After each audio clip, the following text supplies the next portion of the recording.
Dagdag kaalaman po. Nakikita nyo ba yung mga malalaking bumbilya na yan dito sa bangka? Yan yung ginagamit nila pag sila ay nangingisda.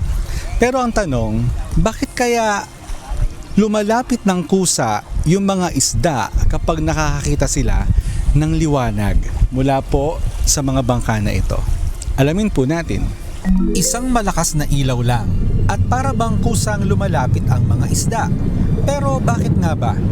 Ang mga ilaw ay nakakakuha ng atensyon ng maliliit na organismo tulad ng plankton. Ang mga plankton ay naaakit sa ilaw dahil iniisip nilang ito ay sikat ng araw o buwan. Tanda na may sustansya o pagkain sa lugar na yon. At kapag andyan na sila, susunod na rin ang mas malalaking isda na naghahanap ng pagkain. Parang natural na pain ito na nagdadala ng buong ecosystem papunta sa liwanag.